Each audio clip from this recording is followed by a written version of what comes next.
You're scrolling again.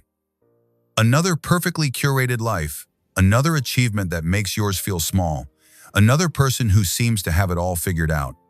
And somewhere deep in your chest, that familiar knot tightens. You tell yourself you shouldn't care, but the comparison has already slipped in like water through a crack. This isn't about jealousy. Not really. It's about something more exhausting. The invisible rope you're holding, the one tied to everyone else's approval, everyone else's expectations, everyone else's definition of enough. That rope is heavy. And tonight we're going to learn what Marcus Aurelius, the most powerful man in Rome, understood about letting it go. Because Stoicism isn't about becoming cold or indifferent. It's about detachment emotionnel in its truest form, freedom from the need to control what was never yours to control. It's about lâcher prise, not as surrender, but as strategic withdrawal from battles that drain your soul.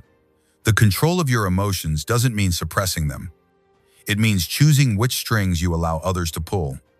Like maintenance si le sujet te parles à aide cette vidéo à toucher ceux qui en ont besoin. Marcus woke before dawn in a palace that never slept, surrounded by people who wanted something from him, and he built a routine that made him untouchable. Not untouchable in power, but untouchable in peace. And the secrets he used, the ones we're unpacking today, they weren't reserved for emperors.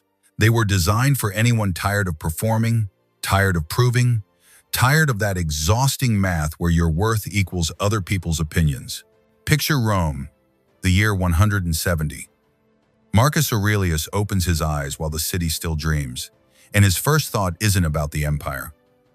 It's about the rope. He asks himself a question that would become the foundation of his day. What am I holding that isn't mine to hold? He didn't grab his phone to check how many senators praised yesterday's decision. He didn't rehearse conversations to manage perceptions. He sat in silence and practiced what the Stoics called the dichotomy of control, the single most liberating concept you'll ever encounter. There are things within your control, your thoughts, your responses, your effort, your character, and then there's everything else. Other people's opinions, outcomes, recognition, fairness, the past, the future. Marcus would mentally place every worry into one of two baskets. If it was outside his control, he didn't just acknowledge it, he actively released his grip. Imagine that. The most powerful man alive, systematically practicing powerlessness over things that didn't belong to him. His morning ritual wasn't coffee and email. It was this: sitting upright, eyes closed, breathing slowly, and reminding himself that he couldn't control whether people respected him, only whether he was respectable. He couldn't control whether his decisions succeeded, only whether they were virtuous. This wasn't passivity. This was the most active choice a human can make: to stop spending energy on ropes you can't pull. And here's what he discovered. What you're about to discover when you release those ropes, your hands are finally free to build something real. Let's try his breathing practice right now, exactly as the Stoics might have done it. You don't need to close your eyes unless you want to. Just soften your gaze. Let your shoulders drop, and for the next 30 seconds, breathe in slowly through your nose for 4 counts. 1, 2, 3, 4. Feel your lungs fill like a vessel. Then pause. Hold that breath for 6 counts. 1, 2, 3, 4, 5, 6. Notice the stillness at the top of the breath, the quiet moment before release. Then exhale through your mouth for 4 counts, letting everything go. 1, 2, 3, 4. And again. In for 4, hold for 6, out for 4. This simple rhythm, 4-6-4, interrupts the sympathetic nervous system, the part of you that's been running on comparison and anxiety. Marcus understood that emotional control starts with the breath, the one thing that's always completely yours. Do this once more. In for 4, hold for 6, out for 4. Good. You've just taken back 30 seconds from the noise. That's the beginning. Now Marcus would take his morning further. He'd open his journal, the one we know as Meditations, though he never meant for anyone else to read it. and he'd write down the truth that most of us avoid. Other people are not thinking about you as much as you fear or hope. They're thinking about themselves. They're holding their own ropes, fighting their own battles, replaying their own mistakes. When you post something and wait for the reaction, when you speak in a meeting and scan faces for approval, when you achieve something and it feels empty, because no one noticed you're handing those people a rope attached to your worth. And here's the cost no one tells you. Every rope you hand out is energy you can't spend on building your actual life. Marcus called this the practice of judgment and perception. An event happens. Someone ignores your message. Your work gets overlooked. A friend succeeds where you're still struggling. That's just the event. Neutral as a stone, but then you add judgment. This means I'm not valued. This means I'm failing. This means I'm behind. That judgment is the rope. The event didn't tie you up. You did. Let's try an exercise Marcus would have loved. Something we'll call the 3 whys. It takes 45 seconds and it severs ropes faster than anything else. Think of one thing you're currently worried about. Something tied to how others see you. Got it? Now ask, why does this bother me? Maybe because you want to be respected. Good. Now ask again. Why do I need to be respected by this specific person or group? Maybe because it would prove you're enough. One more time. Why do I need external proof that I'm enough? Sit with that question. Don't rush the answer. Because what you'll find, what Marcus found 2,000 years ago, is that the need for external proof is the rope itself. You're already enough. You were enough before anyone noticed. You'll be enough if no one ever does. The relief you're searching for in validation, it doesn't come from getting the validation. It comes from realizing you never needed it. Marcus would then spend time with his journal in a very specific way. He didn't write about his feelings in circles. He wrote with structure, with the precision of a man who knew his mind could trap him if he let it wander. Here's the format he'd use, and you can use it tonight. Draw 3 columns. Label the first one, the rope. What am I holding on to for approval or control? Maybe it's the need for your manager to praise you. Maybe it's wanting a certain number of followers. Maybe it's hoping your family will finally understand your choices. Write it down. Second column, the cost. What is this rope costing you? Sleep? Presence?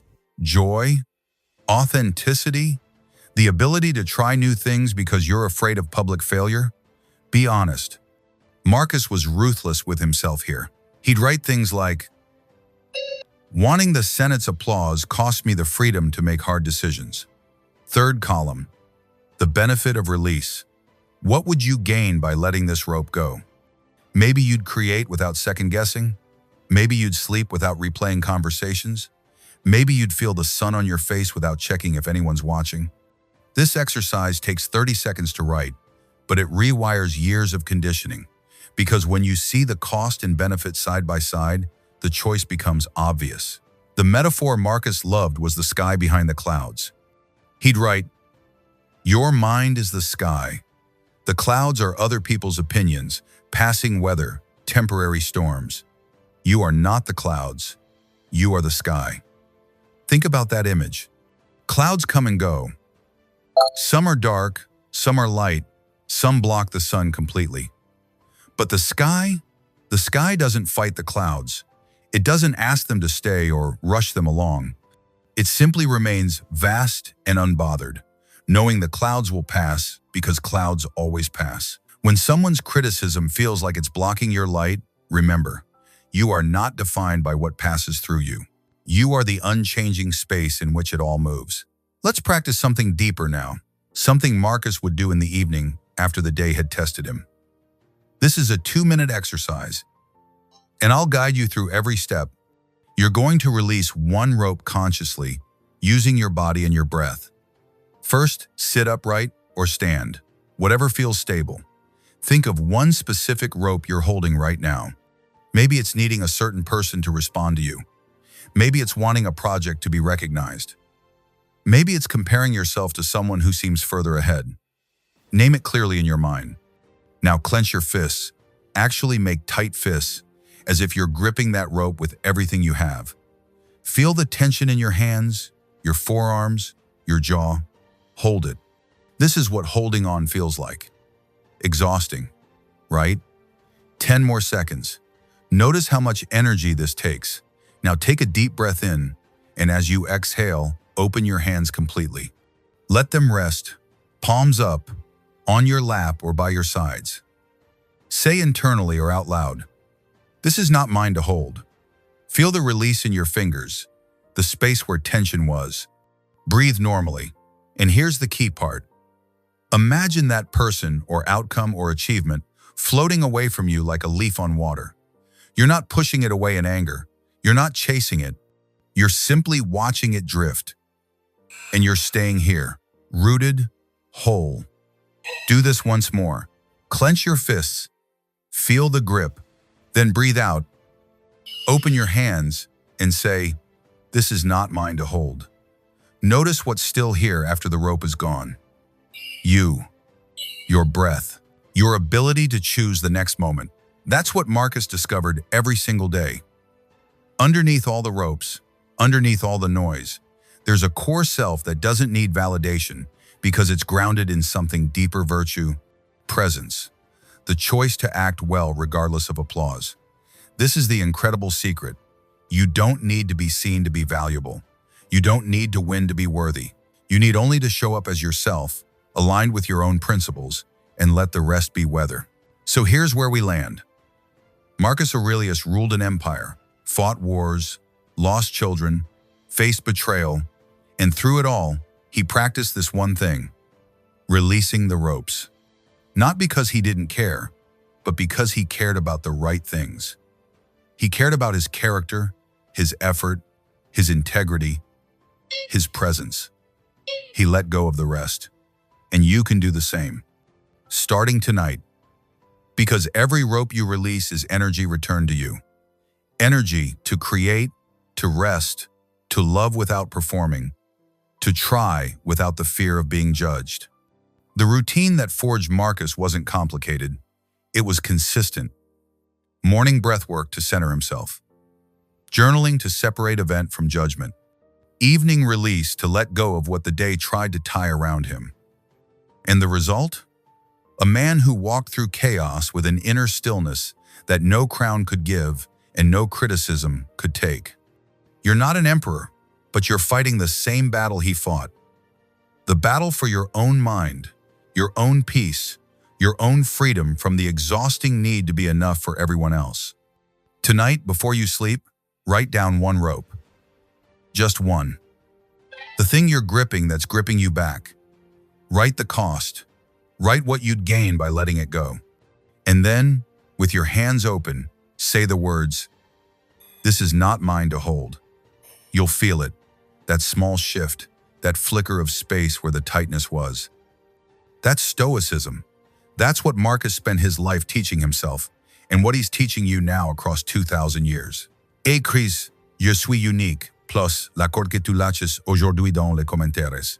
Let me see what you're releasing. And abonne-toi pour les exercices stoïciens chaque semaine.